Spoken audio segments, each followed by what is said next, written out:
Bonjour à tous et bienvenue dans ce nouveau point catch. J'essaye de trouver des trucs un peu nouveaux pour les intros, faut pas m'en vouloir. Bienvenue du coup dans ce point catch qui va être dédié à l'analyse des matchs de Monsieur Shawn Michaels à WrestleMania, Mr. WrestleMania himself. Et il y a un paquet de matchs à analyser, hein. Vraiment, Shawn Michaels, c'est pas Mr. WrestleMania pour rien. Dès à présent, je vous encourage à me rejoindre sur Instagram puisque je vais organiser des concours vraiment sympas. Si jamais vous aimez bien les DVD de catch, notamment ceux qui sont commentés en plus en français, je vais pouvoir vous en faire gagner pas mal sur Instagram. Donc rendez-vous sur Instagram, Dr Wrestling. Alors ce cher Shawn Michaels, du coup, il a démarré à la fin des années 80 à la WWE. Avant, il était du côté de l'AWA. Et bel homme, beau gosse, on le met donc en équipe avec Marty Jannetty à l'époque, qui était aussi un peu bel homme et beau gosse. Et l'histoire, c'est qu'en fait, au tout début, les deux se font virer parce qu'il y a un problème dans un bar, ils se battent et Vince, il est là. Mais attendez les gars, je peux pas engager des catcheurs comme vous, si jamais vous battez, vous allez servir à rien, vous allez me poser des problèmes. Donc bref, les Rockers sont licenciés, puis après ils sont de retour et ils démarrent lors de WrestleMania 5, donc en 1989, WrestleMania 5.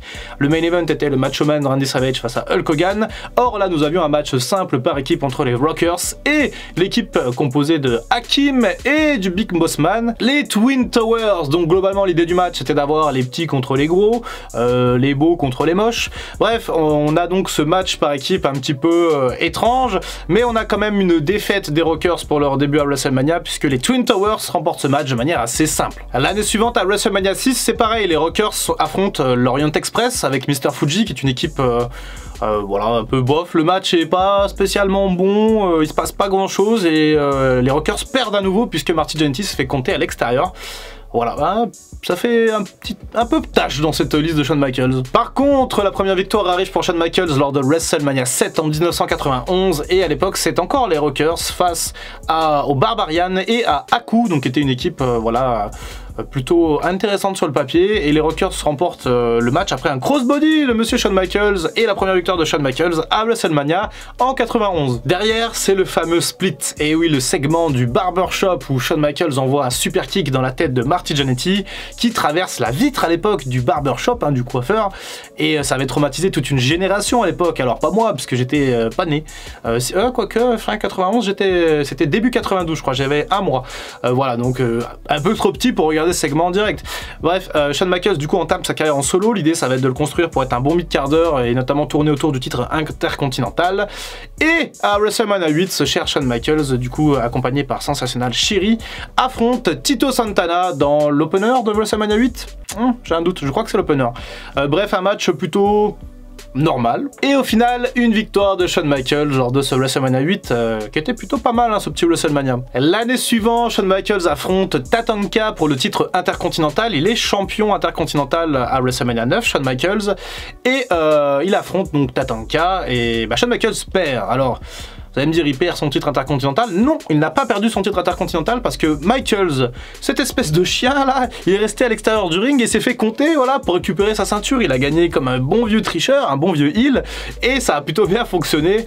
Donc voilà, un match à l'époque qui comptait pas pour grand chose, mais une défaite assez importante pour Michaels puisqu'il avait conservé son titre. À l'époque ça se faisait bien, ça, encore les heels qui vraiment faisaient de la bonne hit en se faisant compter à l'extérieur. Au WrestleMania 10, Madison Square Garden, 10e anniversaire de WrestleMania, vous le savez, je vais vous parler de ce ladder match pour le titre intercontinental entre Shawn Michaels et Razor Ramon. À l'époque la storyline de champion intercontinental, Michaels a été blessé, ou il avait eu aussi encore un problème dans un bar fin 93 il me semble, et donc il quitte la WWE pendant un temps alors qu'il est champion intercontinental.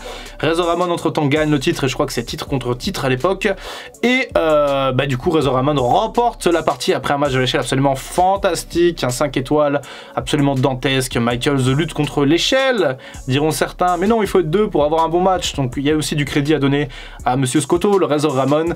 En tout cas, ce match de WrestleMania 10, je crois que c'est de là qu'on a commencé à parler de Michaels en tant que showstopper, en tant que Mr. WrestleMania. En même temps, il y avait de quoi parce que le match était fabuleux. Bon, Michaels n'arrête pas d'enchaîner les défaites quand même, hein. Il perd beaucoup à WrestleMania, et notamment à WrestleMania 10, et il va perdre également à WrestleMania 11, alors que Michaels a été construit comme un main eventer pour la première fois depuis longtemps. En 95, il remporte le Royal Rumble, en plus il est accompagné par Pamela Anderson, tout ça, c'est très clinquant, c'est très... En même temps, en 95, il n'y a personne d'autre qui peut aller affronter le champion à WrestleMania, puisqu'il n'y a pas de star. Il y a peut-être Bret Hart, mais il est empêtré dans une storyline en bois. Donc Michaels remporte le Rumble et va affronter Monsieur Diesel à WrestleMania. Sauf que ça ne fait pas le main event à la surprise générale, puisque c'est Lawrence Taylor, le joueur de NFL, face à Bam Bam Bigelow, qui occupe la place de main event. Et du coup, c'est Diesel à l'époque le champion, et il conserve face à Michaels. Diesel qui était anciennement le garde du corps de Michaels et qui ensuite a compris qu'il était plus fort et que donc il pouvait avoir l'opportunité d'être champion de la WWE, ce qui a été le cas, et il a conservé contre Michaels lors de WrestleMania 11. WrestleMania 12 marque un autre match historique pour le Heartbreak Shawn Michaels, puisque c'est le fameux Iron Man de 60 minutes contre Bret Hart en main event du côté de Anaheim pour WrestleMania 12. À l'époque, c'est Bret Hart qui est champion. Michaels remporte à nouveau le Royal Rumble en 96, qui lui offre à nouveau la possibilité d'intégrer le match de championnat à WrestleMania, et cette année c'est contre Bret Hart. On a donc cet Iron Man match, un match très technique, très chorégraphié, cette entrée absolument légendaire de Michaels quand il rentre par la rampe comme ça, avec cette espèce de... Moi j'appelle ça une poulie, non? C'est comment? Une tyrolienne à l'acrobranche, ça s'appelle. Bref, vous comprenez de quoi je parle du coup. Et derrière, le match est très long, hein, 60 minutes. C'est très long, c'est pas un de mes matchs préférés, j'avoue que c'est trop long pour moi. Mais en tout cas, c'est une magnifique démonstration de catch. À l'issue des 60 minutes, le match fait 0-0, il n'y a pas eu de pin. Donc on part en prolongation, et derrière, Michaels parvient à décrocher son super kick, son switch in music, pour gagner son premier titre de champion de la WWE. Le rêve d'enfant devient réalité, dira à l'époque Jim Ross. Et c'est le début de Michaels en tant que champion en 96. Et justement, Michaels en tant que champion, ça va poser problème pour 97. Et oui, parce que l'idée de base, c'était de faire la revanche avec Bret Hart l'année d'après à WrestleMania 13, comme ça, un partout balle au centre, entre les deux stars de la nouvelle génération. Sauf que Monsieur Michaels n'accepte pas à l'époque. Et bien donc, il perd son sourire, il fait sa promo où il dit qu'il perd son sourire. Il laisse son titre de champion de WWE qui vient de récupérer des mains de Sid au Royal Rumble 97. Et donc, on se retrouve avec... un championnat qui est vacant pour WrestleMania 13, et Michaels qui est absent puisque du coup il n'a pas de programme, puisqu'en plus il simule une blessure, donc on va pas le mettre dans un match en bois pour rien. Il est à la table des commentateurs, mais il fait quand même un moonsault arrière à un moment donné. Il était pas si blessé que ça, Michaels, mais bon, en tout cas, dommage d'avoir pas eu Michaels à WrestleMania 13. Des histoires politiques, des histoires backstage en 97 qui ont fait que c'est parti en steak à la fin de l'année très fort. Mais bon, dommage quand même, on aurait bien aimé avoir Michaels à WrestleMania 13, ça aurait pu ajouter un dream match de plus à sa liste. En 1998, Shawn Michaels accepte de catcher, cette fois-ci il est champion et son challenger est Stone Cold Steve Austin. Il a gagné le Rumble, Austin pour la deuxième fois de suite en 98. Et on a donc cette affiche entre deux mecs de San Antonio, Texas, enfin deux Texans, je sais plus si Austin est de San Antonio. Bref, un match absolument épique, puisqu'en plus il y a Mike Tyson qui vient arbitrer, faire le spécial guest enforcer. Tyson qui est à la base un membre de DX, qui ensuite trahit DX pour s'allier à Stone Cold. Bref, une storyline parfaitement menée, une transition aussi avec Stone Cold Steve Austin, puisque Michaels à l'époque est très blessé, il a le dos en vrac, vraiment il souffre beaucoup, je crois qu'il a une grosse hernie discale qui va le pousser à prendre sa première retraite à l'époque, Michaels en 98.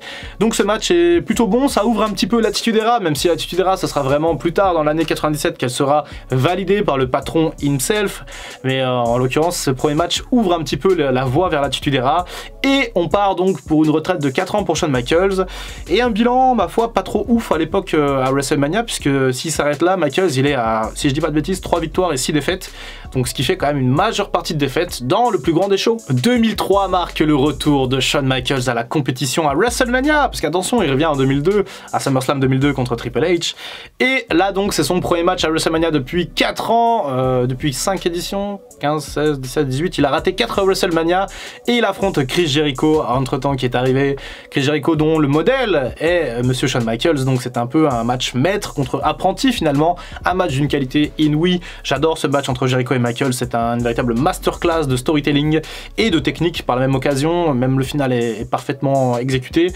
Et Michaels de retour au premier plan, clairement il a rien perdu. Petit aparté, on parle beaucoup de CM Punk en ce moment et de son retour sur le ring 7 ans après, en disant qu'il n'a pas trop perdu. Eh bien Michaels à l'époque c'était pareil, c'était même encore plus criant, il était même presque meilleur sur le ring à son retour que ce qu'il ne l'était en 98 quand il était blessé.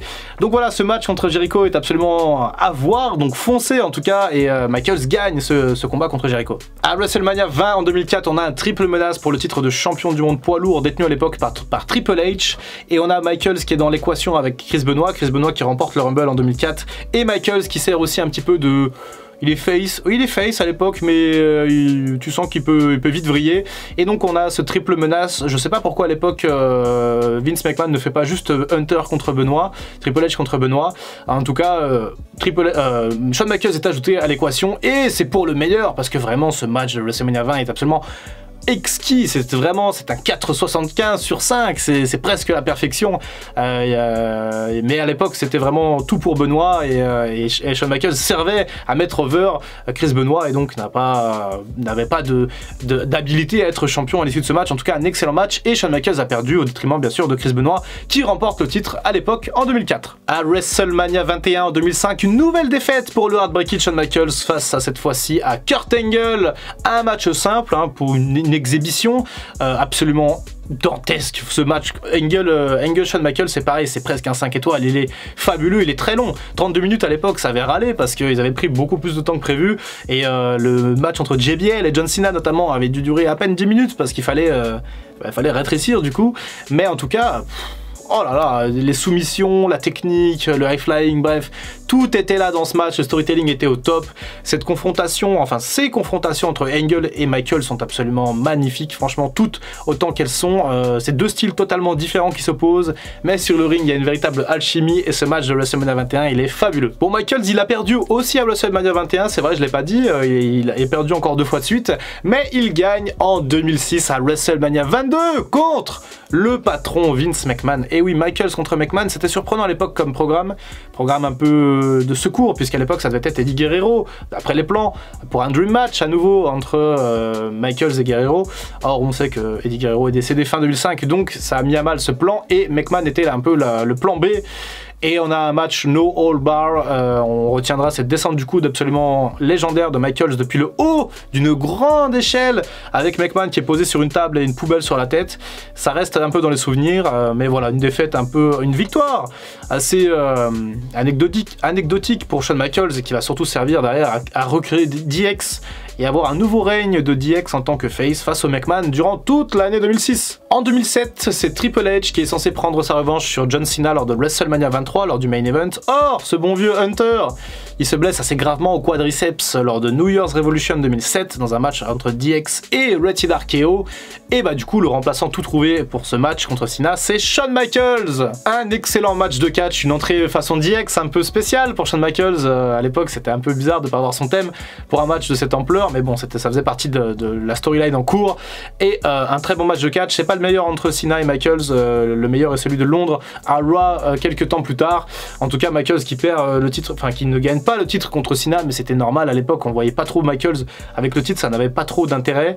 C'était vraiment un plan B, une rustine Michaels, mais quelle belle rustine, le match est très bon. Là, on arrive vraiment dans les matchs absolument incroyables de Shawn Michaels et ça commence à peu près à WrestleMania 24.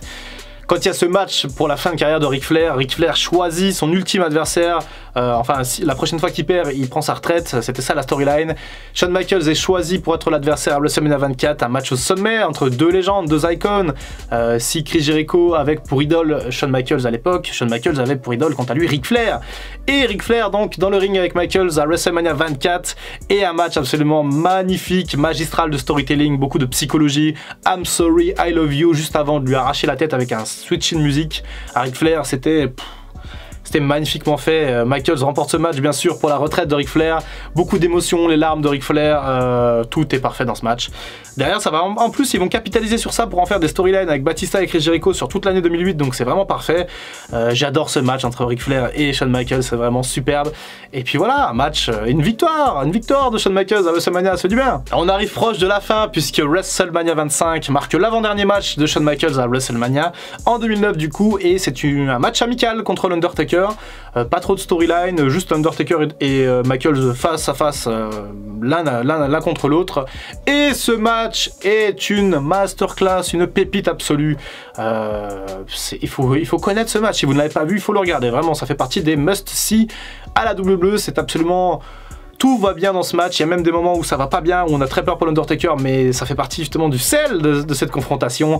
Bref, Taker Michaels, j'en ai tellement parlé sur cette chaîne que ça sert à rien que je vous en reparle encore, que je vous rebassine avec ça, le match est vraiment superbe. Donc voilà, foncez voir ce Taker Michaels, et bien entendu, défaite de Michaels à l'époque, puisque c'était la streak qui était en jeu pour le Deadman, et donc Michaels n'avait pas réussi à gagner malgré une belle performance. L'année suivante, en 2010, WrestleMania 26, et Shawn Michaels met en jeu sa carrière contre l'Undertaker, puisque oui, s'il ne peut pas battre l'Undertaker à WrestleMania, Shawn Michaels n'a plus de carrière, ça ne sert plus à rien. On a donc ce match streak contre carrière à WrestleMania 26. Dans le main event, cette fois-ci, la WWE n'a pas fait les choses à moitié. Il n'y a pas de titre en jeu, mais c'est dans le main event. On a une storyline absolument bien écrite où Shawn Michaels cherchait désespérément à affronter l'Undertaker et l'Undertaker refusait. Puis, il a réussi à avoir son match à WrestleMania. Et derrière, c'est la défaite pour Shawn Michaels. La fin de carrière après un match absolument, encore une fois, magistral entre les deux. Un poil moins bon que celui de WrestleMania 25, mais d'une qualité absolument... excellente, vraiment, c'était très bon ce match de WrestleMania 26, et une fin de carrière, on peut pas mieux faire pour Shawn Michaels, vraiment, contre le Deadman. Derrière, Shawn Michaels, en plus, a bien respecté sa parole, puisqu'il n'a plus jamais catché à la WWE.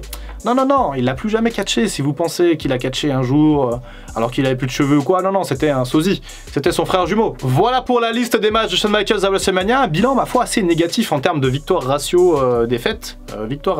En termes de ratio victoire-défaite, avec 11 défaites quand même pour 6 victoires. 17 matchs à WrestleMania, donc il fait partie des catcheurs les plus capés. Randy Orton notamment également à 17 matchs à WrestleMania. Mais voilà, en tout cas une legacy, une légende absolument... magnifique pour Shawn Michaels à WrestleMania, et des matchs quand même de haute qualité pour Mr. WrestleMania himself. Voilà, c'est tout pour cette analyse des matchs de Shawn Michaels à WrestleMania. Il y avait quand même pas mal de contenu, j'espère que ça vous a plu ce point 4, ce sujet. N'hésitez pas à me dire qu'est-ce que vous voulez voir passer dans le prochain. Alors le prochain il est déjà écrit, en tout cas pour celui d'après, pourquoi pas. N'hésitez pas à me dire, et puis voilà, quel est votre match préféré de Shawn Michaels à WrestleMania? C'est la question que je veux savoir, c'est la réponse que je veux entendre dans les commentaires, et pour voir à peu près si on est raccord. Personnellement, je dirais que c'est le match contre Kurt Angle à WrestleMania 21, juste pour pas dire Undertaker Michaels à WrestleMania 25, pour faire un peu le mec qui veut dire autre chose. Voilà, donc Kurt Angle, Shawn Michaels, pour moi à WrestleMania 21, c'est vraiment l'un de mes matchs préférés. Voilà, je vous retrouve très bientôt pour une prochaine vidéo, c'était Dr Wrestling, et en attendant, prenez soin de vous.